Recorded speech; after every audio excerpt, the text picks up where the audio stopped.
الكريم وآله وأصحابه كرام الفاتحة. أعوذ بالله من الشيطان الرجيم. بسم الله الرحمن الرحيم. الحمد لله رب العالمين الرحمن الرحيم مالك يوم الدين إياك نعبد وإياك نستعين اهدنا الصراط المستقيم صراط الذين أنعمت عليهم غير المغضوب عليهم ولا الضالين آمين. السلام عليكم ورحمة الله وبركاته.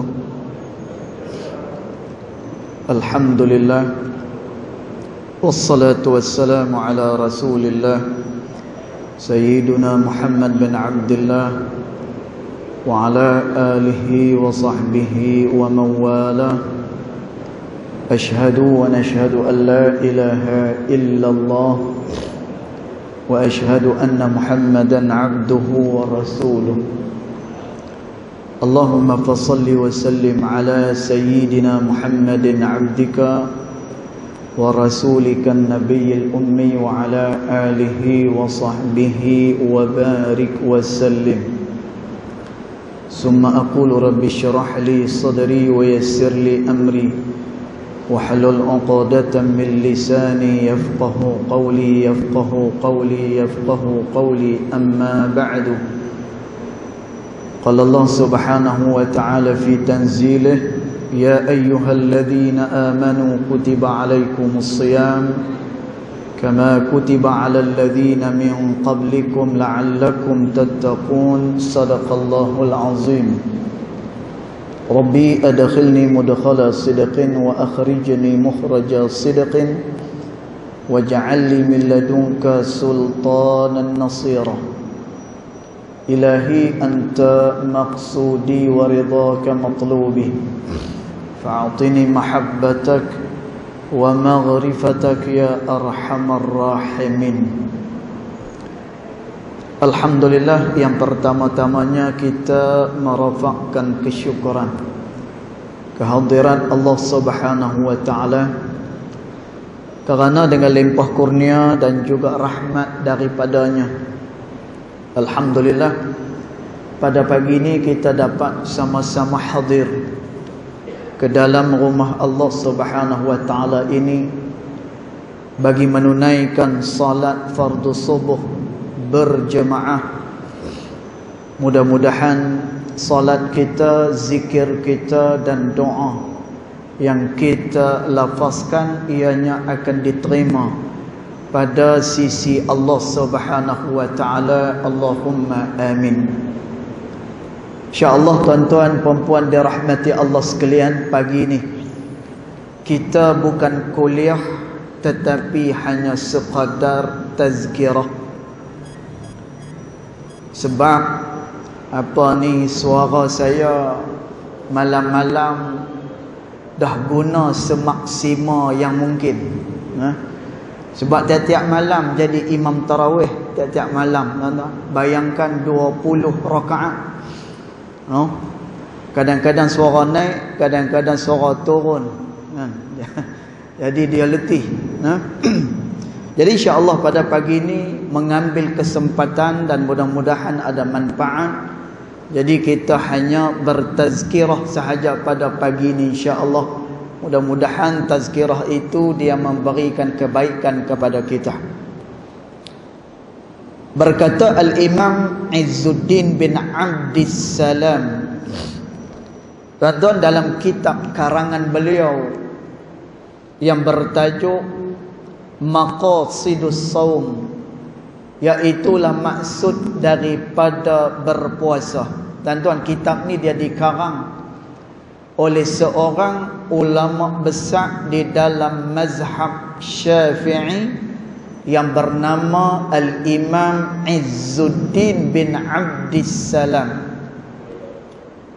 Beliau menyatakan bahawa di dalam bulan Ramadan ini ada pelbagai kelebihan, dia kata. Tuan-tuan, rata-rata kita tahu bulan Ramadan ni di dalamnya terdapat kelebihan yang besar daripada Allah.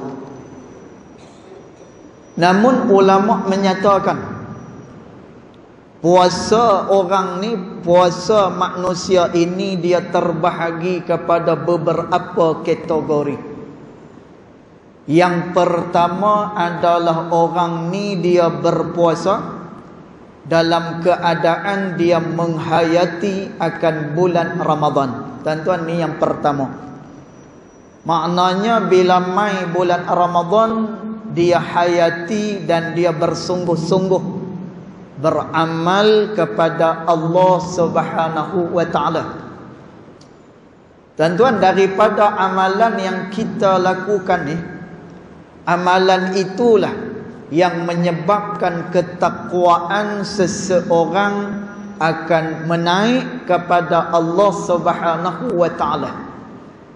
Kerana itu Allah Subhanahu wa ta'ala sebut di dalam Al-Quran, di dalam ayat yang biasa kita baca, ya ayyuhalladzina amanu, wahai orang-orang yang beriman, kata Allah, kutiba alaikumusiyam, difardukan ke atas kamu berpuasa, kata Allah, kama kutiba alal ladzina min qablikum, sebagaimana orang-orang yang sebelum kamu juga berpuasa.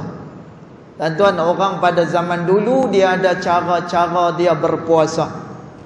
Ada di antara Nabi yang puasanya hari ini puasa, esok berbuka puasa, lusa dia puasa balik.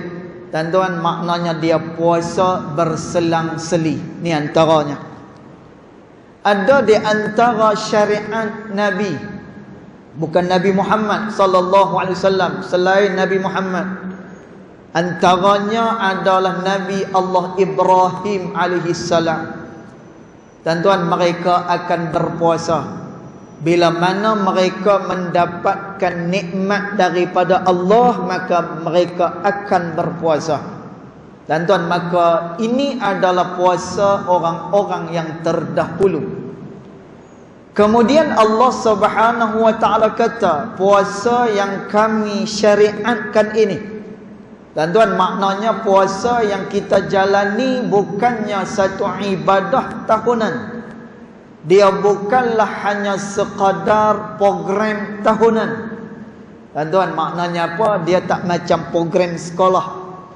Kalau program sekolah, dia dah ada takwim. Setiap tahun kita akan menyambut Maulidur Rasul misalnya. Tuan-tuan, setiap tahun kita akan buat program sekian-sekian. Tetapi Allah Subhanahu wa ta'ala mensyariatkan puasa ni ada tujuan dan juga ada sebabnya. Tuan-tuan, apa tujuan dan juga sebabnya? La'allakum tattaqun. Mudah-mudahan kamu akan menjadi orang yang bertakwa pada Allah. Tuan-tuan, makna orang yang bertakwa kepada Allah dekat sini ada dua perbahasan ulama'. Yang pertama adalah dari segi grammar bahasa Arabnya. Tuan-tuan, Allah Ta'ala kata, hei orang-orang yang beriman, difardukan kepada kamu berpuasa sebagaimana orang sebelum kamu turut berpuasa. La'allakum, mudah-mudahan, kata Allah. Tuan-tuan, orang yang mengaji bahasa Arab, bila kata la'alla maknanya moga-moga, mudah-mudahan, maknanya belum pasti dia akan menjadi orang yang bertakwa kepada Allah. Ini berbeza dengan pendapat satu lagi orang ulama. Tuan-tuan, iaitulah ulama yang bernama Abdurrahman Qambar. Tuan-tuan, beliau menyatakan, dan dia ni pun adalah ulama bahasa Arab. Tuan-tuan, Masya Allah, Al-Quran yang kita baca ni, dia berkait rapat dengan bahasa Arab. Sebab itu orang yang memahami bahasa Arab bukan setakat faham, bahkan dia tahu letak baharif satu-satu kalimat di dalam bahasa Arab ni. Tuan-tuan, dia telah mempunyai satu kelebihan bila mana dia membaca ayat-ayat suci Al-Quranul Karim. Tuan-tuan, tadi satu makna dia, bila kamu berpuasa, belum tentu menjadikan kamu bertakwa kepada Allah. Manakala satu lagi ulama berpendapat, bila kamu berpuasa, maka pasti kamu akan jadi orang yang bertakwa kepada Allah. Tuan-tuan, tapi dengan syarat, dia kena berpuasa sebagaimana yang dikehendaki oleh Allah Subhanahu wa ta'ala. Kerana tu tadi kita sebut, ada orang yang puasanya dia menghayati bulan Ramadan. Tuan-tuan, kita ni kalau nak banding dengan Nabi SAW jauh. Nabi SAW bila mai bulan Ramadan, tuan-tuan, kata Sayyidatina Aisyah radhiyallahu anha wa ardaha, kata Aisyah, Nabi ni bila masuk sahaja bulan Ramadan, maka dia lebih pemurah daripada bulan-bulan yang lain. Tuan-tuan, Nabi lebih pemurah bila masuk sahaja bulan Ramadan. Kemudian Aisyah kata, ibadat yang dilakukan oleh Nabi SAW akan menjadi lebih banyak berbanding daripada luar bulan Ramadan. Tuan-tuan, bahkan kata Sayyidatina Aisyah, di akhir-akhir bulan Ramadan, Nabi dah tak balik ke rumah. Bahkan Nabi akan membawa bekal dan Nabi makan bekalannya di masjid. Kenapa? Kerana Nabi nak cari malam Lailatul Qadar. Tuan-tuan, padahal Nabi SAW, tuan-tuan, Nabi ini Masya Allah, dia adalah kekasih Allah. Kemudian kedudukan dia telah dijamin oleh Allah Subhanahu wa ta'ala. Tapi Nabi dalam bulan Ramadan sedemikian rupa. Dan tiba-tiba dengan kita yang langsung tidak ada jaminan daripada Allah. Tuan-tuan, apa jaminan kita pada bulan Ramadan ni puasa kita diterima oleh Allah? Tuan-tuan nak tahu amalan kita diterima ataupun tak? Amalan yang kita buat ni meningkatkan kedudukan kita pada sisi Allah. Tuan-tuan, tu tanda bahawa amalan dia diterima oleh Allah Subhanahu wa ta'ala. Kerana tu Allah Subhanahu wa ta'ala menyebut man amila amalan salihah. Siapa-siapa dia yang beramal dengan amalan salih, min zakarin au untha, daripada kalangan lelaki ataupun daripada kalangan perempuan, kata Allah. Tuan-tuan, dia buat kebaikan, maka Allah Ta'ala kata, falanuhyiyannahu hayatan tayyibah, kami akan beri kepadanya kehidupan yang sangat baik, kata Allah. Tuan-tuan, macam mana kehidupan yang baik ni? Tuan-tuan, kehidupan yang baik, tengok keadaan kehidupan kita. Kalau dia orang yang berharta, dia menginfakkan hartanya pada jalan Allah. Tuan-tuan, ni adalah orang yang telah mendapatkan kebaikan pada kehidupan dia. Kalaulah dia ada kesihatan, tuan-tuan, tubuh badan dia masih lagi sehat, dia akan menggunakan kesihatan itu untuk berta'abbud, beribadah kepada Allah. Dia akan guna untuk beribadat dengan Allah. Kalaulah dia menjadi ketua keluarga misalnya, tuan-tuan, dia akan jadi ketua keluarga yang bertanggungjawab kepada keluarga dia. Tuan-tuan, tengok keadaan kehidupan kita lagu mana. Kerana tu kata Nabi SAW, al-mar'u ma mata alaih, seseorang dia akan mati sebagaimana cara dia hidup. Tuan-tuan, kita ni perhati elok, tengok elok. Kita hidup ni lagu mana agak-agak? Tuan-tuan, banyak buat kebaikan ke ataupun banyak buat keburukan ke? Tuan-tuan, ni Ramadan ni. Tuan-tuan, Ramadan ni dia adalah kayu ukur. Kalaulah pada bulan Ramadan kita masih lagi tak boleh nak beribadat pada Allah, tuan-tuan, kata Nabi SAW, aba'adahullah dia adalah orang yang tersangat jauh daripada Allah Subhanahu wa taala. Tuan-tuan, bulan Ramadan tak ada alasan lagi, tapi tetap malas. Bulan Ramadan tetap kita berasa lemah. Berasa lemah, bahkan lebih lemah daripada luar bulan Ramadan. Tengoklah tuan-tuan buka puasa, ayat macam-macam color, macam-macam color dah. Ada color hijau. Tengok saya pun tuan-tuan, belahak ni tak habis lagi hak malam tadi punya. Hak yang malam tadi punya tak habis lagi ni. Tadi dalam sembahyang duk tahan ya. Nak buat macam mana? Tuan-tuan, nak buat macam mana? Saya pesan dah. Ni ada live ni tak apa. Mudah-mudahan depa duk tengok. Tuan-tuan, nak buat macam mana? Saya kadang-kadang pi mengajak, pi tarawih sama Allah, tarawih lagi sakan lagi. Lepas tarawih, lepas mengajak, ustaz, jom kami dah sediakan makan. Tu dia. Nak elok tak boleh lah, padahal dah habaq awal dah. Makan ni aku tak mau. Tak tahu pasal apa kita jaga. Saya jaga. Saya punya suara saya, kemudian kesihatan kita jaga. Tuan-tuan, pernah satu masa, pi kuliah subuh makan, kemudian khutbah Jumaat, lepas tu makan, malam lepas mengajak makan. Tu dia. Kemudian makanan yang isteri duk masak ni tak makan, isteri pun duk tengok, awak tak makan ni. Dan tu dia tanya tu ada pasal ya ni. Orang perempuan ni dia tanya kita ada pasal, awak tak makan ni. Masya-Allah. Tuan-tuan, jadi benda-benda lagu tu. Jadi tuan-tuan, tengok dari segi kita punya kehidupan kita. Kata Nabi SAW, al-mar'u ma mata alaih. Seseorang itu dia akan mati mengikut sebagaimana cara dia hidup.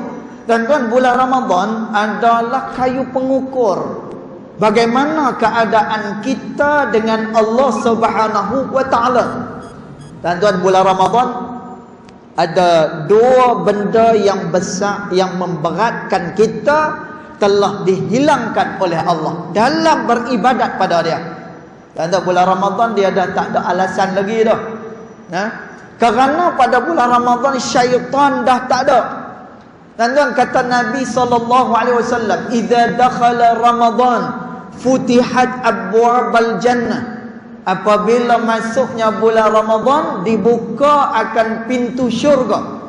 Wa ghulliqat abwabal jahannam, dan dikatuk segala pintu neraka Allah. Tuan-tuan, syaitan jadi apa pada bulan Ramadan ni? Wasilsilatus syayatin, dan Allah telah membelenggu para syaitan, kata Nabi SAW. Tuan-tuan, bulan Ramadan ni syaitan dia dibelenggu. Katanya ulama hadis, makna dibelenggu syaitan ni, pergerakan mereka tidak aktif sebagaimana di luar bulan Ramadan. Tuan-tuan, ni dalam ilmu perubatan. Kalau kita tengok dalam kitab Sarim Al-Battar yang dikarang oleh Al-Syekh Abdul Wahid Salambali, dia kata apa? Jin ni, syaitan ni, dia ada waktu-waktu yang dia aktif. Dan tuan, waktu dia aktif waktu bila? Dia aktif pada waktu malam, dia kurang aktif pada waktu siang. Sebab itu orang kalau jumpa hantu malam ke siang? Malam. Kan? Tapi ada juga orang jumpa siang, kan? Tu ada tu, dia nak pergi market ke, nak pergi mana. Tapi dalam ilmu perubatan, dalam ilmu perubatan Islam, dalam kitab Sarim Al-Battar, tuan-tuan, dikarang oleh seorang perawat Islam yang terkemuka daripada Mesir, Al-Syekh Abdul Wahid Salambali. Tuan-tuan, dia kata apa? Mereka ni aktif pada waktu malam, tidak aktif pada waktu siang.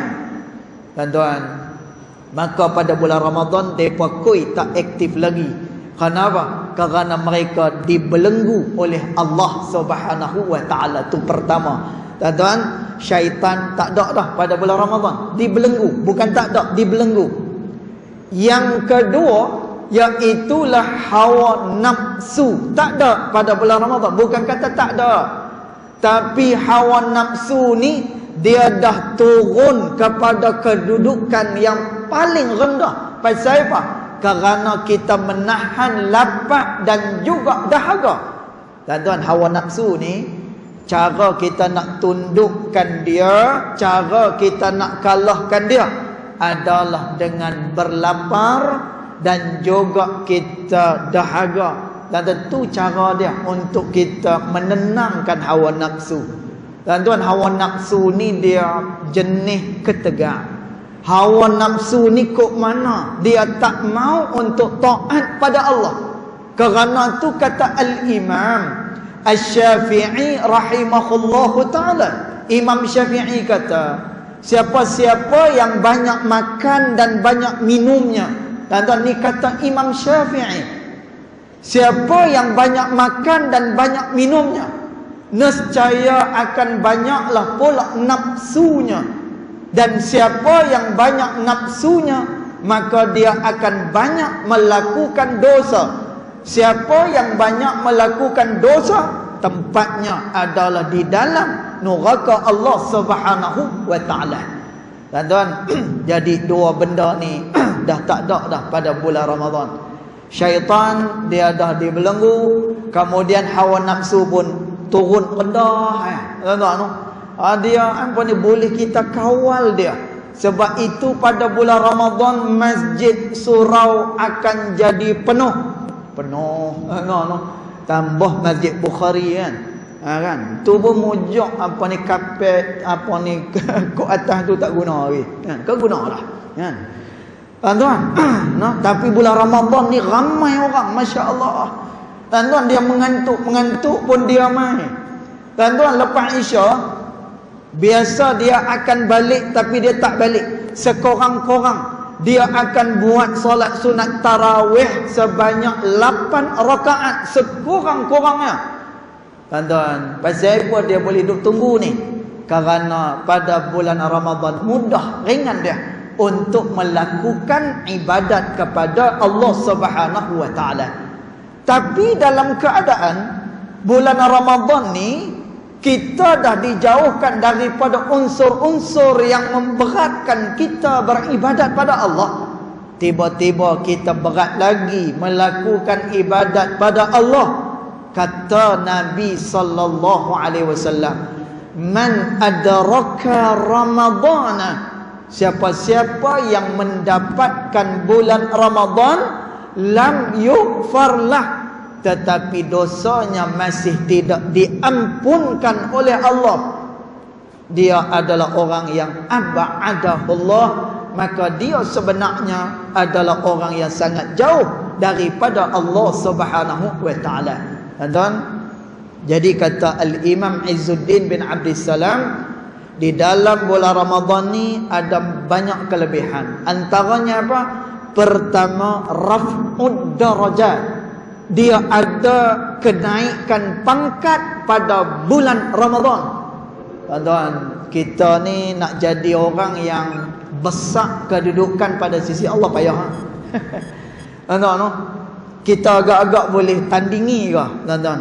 Orang-orang yang apa ni, yang beribadat banyak dengan Allah Ta'ala. Tuan-tuan, ibadat kita ni biasa-biasa. Kalau tak sahabat Nabi takkan jumpa dengan Nabi SAW, bertanya dengan Nabi, "Ya Rasulullah, ayyu amalin udkhilani al-jannah?" Ya Rasulullah, apa dia amalan yang membolehkan saya masuk ke dalam syurga Allah Subhanahu wa ta'ala? Tuan-tuan, pertanyaan ini ditanya oleh sahabat Nabi sallallahu alaihi wasallam kerana kerisauan mereka. Tuan-tuan, depa tengok depa tak banyak amal. Depa tengok depa ni macam tak ada harapan dengan amalan yang mereka buat. Tuan-tuan, kita tak ada risau macam tu. Kita duk berasa tak apa, tuan-tuan. Tak apa. Ni tengok tuan-tuan. Tak lama lagi ada orang yang bawa keluar duit KWSP dia. Satu Malaysia duk minta. Tuan-tuan nak kata apa? Orang Malaysia ni ada simpanan. Tuan-tuan, mereka ada simpanan untuk survive kehidupan. Tuan-tuan, tapi untuk akhirat kita, tuan-tuan, untuk akhirat ni samalah macam akaun dunia, ibarat macam tu. Tuan-tuan, tuan-tuan simpan KWSP, simpan ASB, simpan dalam saving account untuk apa? Kalau kita tanyalah, ni buat apa Pak Long? Simpan dalam KWSP nak buat apa? Tuan-tuan, dulu masa kerja gaji kita kena potong. Masuk dalam KWSP, tapi dia reba tak? Dia reba. Pasal apa? Kerana dia akan kata, duit ni lah esok dah tua, sakit pening, guna duit hak ni lah, sakit pening esok. Tuan-tuan, pernah tak kita fikir, aku sembayang ni, aku dengar kuliah ni, aku duk zikir ni, aku duk doa ni, yang ni adalah untuk simpanan aku pada hari akhirat. Bila Tuhan tanya, ada benda yang boleh aku jawab esok di hadapan Allah Subhanahu wa taala. Dan maka pada bulan Ramadan ni dia ada raf'ud darajat, naik pangkat, naik kedudukan seseorang pada sisi Allah. Yang kedua, kata Imam Izzuddin bin Abdissalam, takfiruz zunub. Bulan Ramadan ada penghapusan dosa daripada Allah Subhanahu wa taala. Tuan-tuan, dosa ni dia adalah penyebab segala kebinasaan dan segala kesengsaraan. Tuan-tuan, kita kalau nak cari masalah anak ni, kita tengok buat macam-macam dah. Tuan-tuan, ya Allah, kalau orang yang kerja bengkel kereta, dia dah jumpa macam-macam jenis kereta, kan? Kereta apa yang dia tak pernah buat? Tuan-tuan, Velfire dia pernah buat, Alphard dia pernah buat. Kereta apa? Volvo dia pernah buat. Tuan-tuan, tu kerja orang yang buat kereta. Tuan-tuan, tapi ustaz-ustaz ni, kan, ustaz-ustaz ni biasalah orang duk apa ni mengadu, Ustaz, saya dah buat macam-macam dah dekat anak saya, Ustaz. No, tapi dia tak menjadi, Ustaz. Tu jampi yang kita ajak itu dah buat lah. Buat dah, Ustaz. Dah ambil dah dia punya rambut dia. Tu dia sampai tahu ambil rambut lah. Suruh baca doa, suruh zikir apa ni, Ya Latif, sebanyak 129 kali. Tuan-tuan, dengan harapan Allah Subhanahu wa taala yang maha lembut akan melembutkan hati anak kita. Tuan-tuan, tapi dia kata tak jadi, Zat. Dia kata, tuan-tuan, punca segala kebinasaan, kesengsaraan apa dia? Puncanya adalah dosa kepada Allah. Kerana tu kata Nabi sallallahu alaihi wasallam, innallaha la yahrumur rizqa 'alal 'abdi bi zambihi atau kama qala Rasulullah. Seseorang itu akan tertahan rezekinya. Tuan-tuan, bila kata rezeki, benda baik rezeki, benda buruk pun rezeki. Ini sebagaimana yang disebut oleh Al-Imam Ibnu Hajar Al-Haytami di dalam kitabnya Fathul Mubin, syarah kepada hadis 40 Al-Imam Nawawi rahimahullahu ta'ala. Tuan-tuan, bila benda baik mai, dia juga rezeki daripada Allah.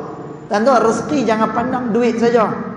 Rezeki ni ada macam-macam jenis. Kesihatan rezeki, ketenangan rezeki, kegembiraan rezeki, harta banyak pun juga adalah rezeki daripada Allah. Tuan-tuan, benda yang tak baik mai kat kita juga adalah rezeki daripada Allah. Betul ya? Tuan-tuan, kalau tak kerana dengan PKP ni, kan, orang tak akan hargai sembahyang rapat soh ni. Betul ya? Orang tak akan hargai, kan? Orang tak akan hargai. Tapi bila sembahyang jarak-jarak tu dia dajal. Sembahyang jarak-jarak, hak ni nak kiamat.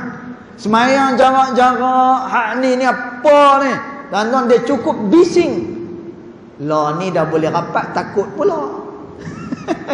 Dah boleh rapat takut pula. Dia kata, orang sebelah aku ni pi melilau, tah pi mana nak rapat. Tuan-tuan yang dirahmati Allah sekalian. Jadi orang rindu dengan suasana apa ni sembahyang rapat ni pasal apa? 2 tahun hampir kepada 3 tahun kita sembahyang dalam keadaan apa? Berjarak macam tu. Tuan-tuan, kerana tu benda baik rezeki, benda yang tak elok pun rezeki daripada Allah Subhanahu wa taala. Jadi dalam bulan Ramadan adanya apa?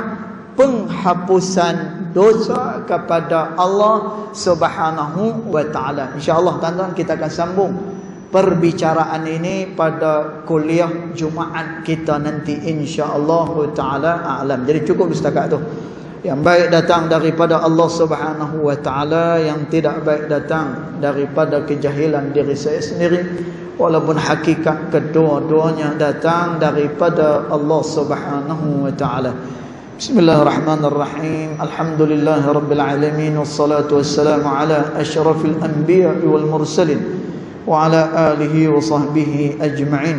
Allahumma ighfir lana ma akhta'na wa ma ta'ammudna wa ma asrarna wa ma a'lanna wa ma anta a'lamu bihi minna. Antal muqaddim wa antal muakhir. La ilaha illa anta subhanaka inna kunna minadh zalimin. Wa sallallahu ala sayyidina Muhammad wa ala alihi wa sahbihi wa baraka wa sallam. Walhamdulillahi rabbil alamin. Allahu a'lam.